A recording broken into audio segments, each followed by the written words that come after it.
Se houver palavras, a gente usa palavras. Mas o Evangelho pode ser pregado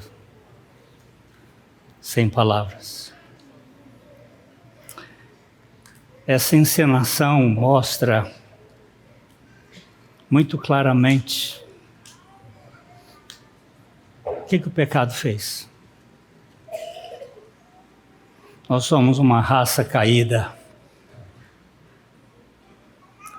uma raça completamente perdida, sendo joguete nas mãos do inferno. Cada um de vocês sabe, de alguma maneira, o que já passou na sua vida. Ou na droga, ou na droga da religião. Nós somos uma raça perdida. E quando eu vi aqui esse grupo falando que Jesus Cristo ressuscitou, que até os demônios que estavam representando aqui disseram isso, porque isso é verdade.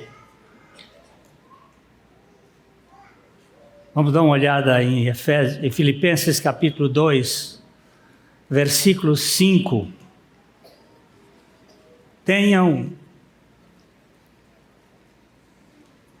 Põe a versão AA, nova versão atualizada.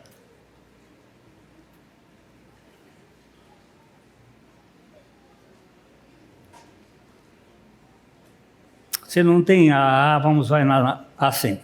Tenham entre vocês o mesmo modo de pensar de Cristo Jesus.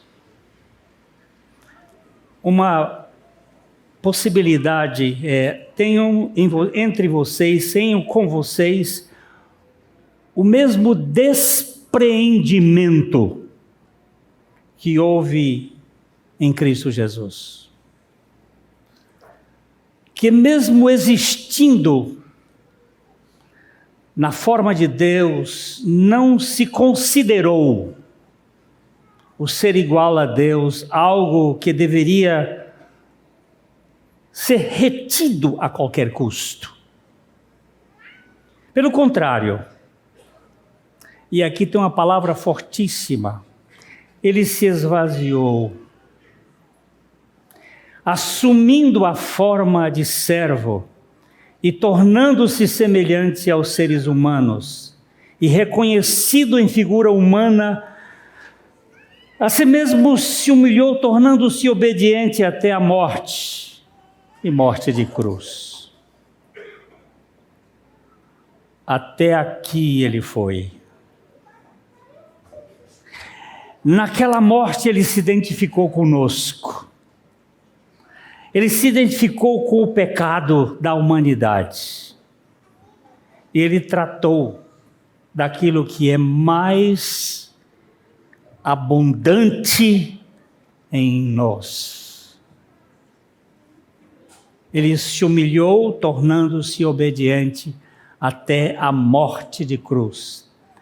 Daqui para frente é Deus. Por isso também Deus, o Pai, o exaltou soberanamente e lhe deu um nome que está acima de todo nome, para que ao nome de Jesus se dobre todo o joelho nos céus, na terra. Olha onde vai até. E debaixo da terra. Onde é o embaixo da terra? É o inferno. Vai se dobrar diante do nosso Senhor Jesus Cristo. E toda língua confesse que Jesus Cristo é o Senhor, para a glória de Deus Pai.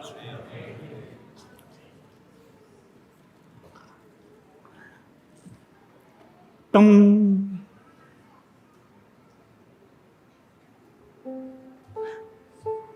Com Cristo lá na cruz, nosso velho homem morreu.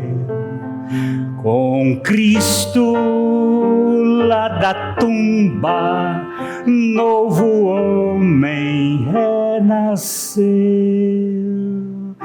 Pela graça predestinado à imagem de Jesus. Com Cristo renascido, agora sou filho de Deus. Aleluia!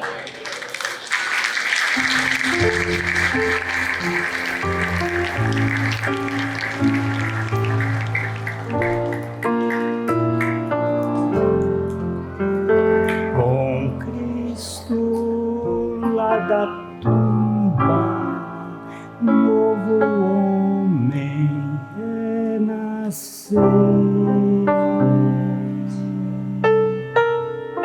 Pela graça predestinado à imagem de Jesus. Com Cristo renascido, agora sou filho de Deus. Lá no jardim, Satanás fez aquela bagunça toda. Quando eu vi aqui aquela representante da raça humana, a minha mãe Eva, sendo o joguete do pecado. A raça humana jogada de um lado para o outro. Nas drogas, na bebida, na prostituição, é no legalismo, é no moralismo, porque Satanás, ele é anjo de luz e os seus ministros são ministros da justiça. Ele não conhece nada de graça. Mas o nosso Senhor entrou na nossa raça para arrebentar com a boca do balão, para desfazer aquilo que a nossa história mostra de mais nojento. Eu gosto muito do capítulo 15 de 1 Coríntios. Se eu fosse escolher um capítulo, se rasgassem a Bíblia e dessem os 1189 capítulos para cada pessoa, se eu pudesse escolher para ficar comigo pelo resto da vida, eu escolheria o capítulo 15 de 1 Coríntios. Porque aqui está o maior acontecimento do universo. Hoje pela manhã eu disse aqui, não foi a criação do mundo. Você sabe como foi que ele criou o mundo? E disse Deus. E disse Deus. E disse Deus. E apareceram as coisas.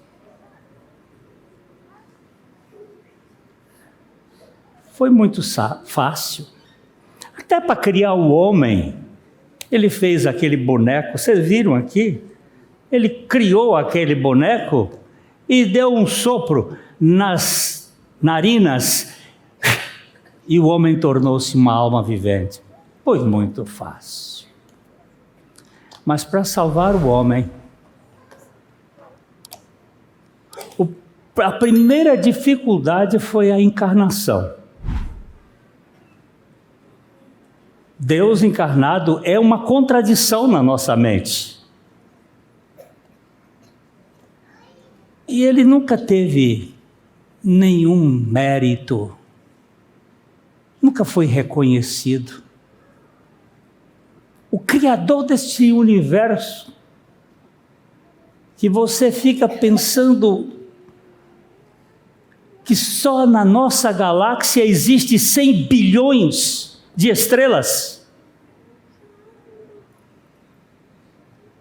em cuja galáxia o Sol é de quinta grandeza, e existe mais de 100 bilhões de galáxias, e ele criou com um sopro da sua boca uma calça, um vestido preto, uma túnica preta, um chale preto, luvas pretas, e sentou num dos quartos mais ou menos próximo e começou a chorar alto. E o Lutero se dirigiu até aquele cômodo e quando chega lá disse: mulher, o que está acontecendo? Você toda de preto, de luto. Aí ela disse: não tem mais jeito. Como não tem mais jeito? O que não tem mais jeito? Não tem mais solução. Por quê? O eleitor deixou de nos dar proteção? Ela disse: não. O que não tem mais jeito, mulher? Disse: não tem mais solução. Como não tem mais solução? Ele morreu. Ele quem, mulher? Jesus. Eu sei que ele morreu, mas ele ressuscitou. Ela disse: não, Lutero, ele não ressuscitou. Ressuscitou, eu acabei de traduzir o capítulo 24 de Lucas. E ele ressuscitou. Ele disse: não, Lutero, ele não ressuscitou. Porque se ele tivesse ressuscitado, você não estaria abatido. Esse seu abatimento prova que você sabe a letra da lei, a letra da palavra, mas você não crê que ele ressuscitou. Vale para nós. Na crise do mundo, nós estamos olhando para as dificuldades, para os problemas. Nós não estamos olhando para o sepulcro com a boca aberta, escancarada. E ele não está aqui, ele ressuscitou. Mas ele ainda disse mais uma coisa: eu voltarei. E eu vou querer colocar aqueles que são meus junto comigo, para que onde eu estou, estejam eles também. Você crê nisso? Na capa do boletim, você tem o boletim aí? Na capa do boletim tem um artiguinho, o brado silencioso da ressurreição. Cristo ressuscitou. Aleluia. Isso não é uma declaração, é uma proclamação. Não é uma mera afirmação, é a confissão de fé mais robusta do universo. As trevas supuseram que teriam demolido o autor da vida na tarde tenebrosa, mas foram surpreendidas com o radiar da madrugada, quando a tumba abriu a sua garganta para soltar o dono da vida. Oh, coisa mais linda! Ah, ele morreu, não tem mais jeito. Quem disse?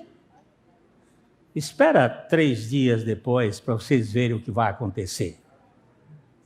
Eu gosto daquela palavra daquele pastor: hoje é sexta, hoje é sexta-feira, e ele vai mostrando, mas o domingo vai surgir, e aí não tem mais história que termine com uma lápide: Cristo ressuscitou. Sim, a morte foi o processo para que o Senhor se encontrasse definitivamente com o seu povo que havia bandeado para o território macabro do pecado e da morte. Jesus precisava morrer, não somente para expiar o pecado do seu povo eleito, de todas as tribos, povos e nações, mas para incluir essa gente em seu sacrifício. Ele não só morreu para pegar lá no interior do Piauí um desgarrado que estava lá, de todas as tribos, povos e nações. Onde é que você está nessa história aí? Silêncio? Você não faz parte deste rol? Hã? Só você, Robson? Dá dando amém aí? Olha, gente. Eu tenho um atestado de óbito e uma certidão de nascimento. Em 3 dias. O atestado de óbito meu foi lá na cruz. Eu morri. Você sabe que eu nunca mais vou morrer? Amém, irmão? Olha aí. Eu nevermore morrerei. Sabe por quê? Porque eu já morri. Quando, se por acaso Jesus não voltar agora, porque eu estou esperando ele antes do ano 30, e eu tenho ainda fôlego para viver até 45. Com 45 eu faço 100 anos. Se a irmã Nadir, está aqui da igreja, está com 100, por que eu não chego a 100? Eu tenho fôlego. Mas se o Senhor Jesus não voltar e eu tiver que dormir, não se preocupem com as crianças, meus irmãos. Eu estava falando há pouco com uma pessoa aqui da porta, que o povo egípcio que saiu com Moisés, não era esse pingo de gente aqui, era 2,5 milhões no mínimo. Era uma Curitiba. Você imagina o tanto de problema. E o Moisés chegou a um ponto de estafa, e ele teve que o sogro dele dizer assim: meu filho, do jeito que você está, você vai acabar. Vamos dividir aqui em 1.000, em 100, em 50, em 10, e vamos cuidar desse povo. Então não fique preocupado com criança não, criança faz parte da bagunça eterna do céu. Se é um lugar que tem barulho é no céu, viu? Que lá só teve meia hora de silêncio. Preste atenção nisso. Não é um lugar quietinho, não. É muito, muito ativo. Mas é uma atividade muito maravilhosa. Sem a morte do réu, não há perdão do crime eterno de qualquer pecador. Jesus morreu para nos levar a morrer juntamente com Ele. Aquela morte na cruz não era dele. Ele não tinha pecado, mas morreu levando os meus pecados. O apóstolo Pedro foi incisivo. Vamos ler juntos o versículo 2, o versículo 24 do capítulo 2 de 1 Pedro. Ele mesmo carregou nossos pecados em seu corpo na cruz, a fim de que morrêssemos para o pecado e vivêssemos para a justiça. Por suas feridas fomos sarados. Você crê nisso, meu irmão?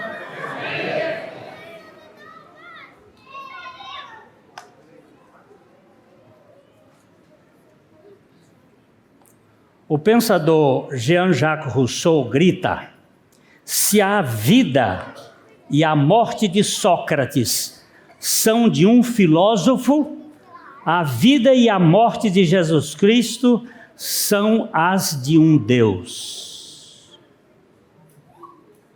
E o teólogo Augusto Strong pergunta: por ser Deus, Cristo passou ileso pelo fogo do Getsêmani e do Calvário? Ao contrário, é melhor dizer que, por ser Deus, Cristo suportou o sofrimento absolutamente infinito. E por quê?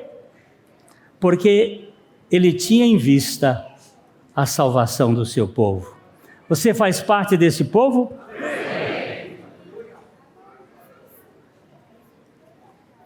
Hoje eu fiquei, mais uma vez, muito tocado com a obra perfeita do Senhor. Não tenho palavras para descrever o romper da ressurreição. Nem teólogos, nem poetas, nem compositores, nem pintores são capazes de descrever a grandiosidade da ressurreição. Por isso mesmo, a ressurreição de Jesus Cristo requer não os nossos aplausos, mas nossa lealdade. Não os nossos cumprimentos, mas a nossa rendição. Senhor, por mim. O Novo Testamento prega o Cristo que esteve morto, mas está vivo para sempre, e não um Cristo que esteve vivo, mas está morto. A igreja não é uma viúva, refém de más notícias, mas o seu canto de vitória diz com entusiasmo: eis Jesus ressuscitado, ele para o céu subiu, as prisões quebrou da morte, grandes feitos conseguiu. Eis Jesus ressuscitado, vive e reina lá no céu. Eis Jesus ressuscitado, voltará ao povo seu. Você está esperando por ele? Você crê no Senhor Jesus Cristo? Você crê que a morte e a ressurreição dele são sua morte, são suas também? Minha intercessão aqui é para que o Espírito Santo traga revelação ao seu coração. Aleluia! Eu só queria dizer isso para vocês hoje. Nós vamos nesse momento ter uma hora muito importante, simbólica, que é uma hora em que nós podemos relembrar aquilo que há de mais grandioso.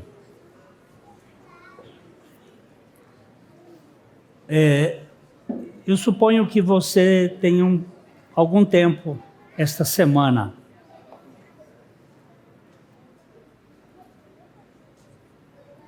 eu conversava com meu filho hoje à tarde e ele disse: eu estou procurando encontrar agora um tempo para tirar da minha mente a pressão. E tenho me dedicado a ouvir a palavra de Deus.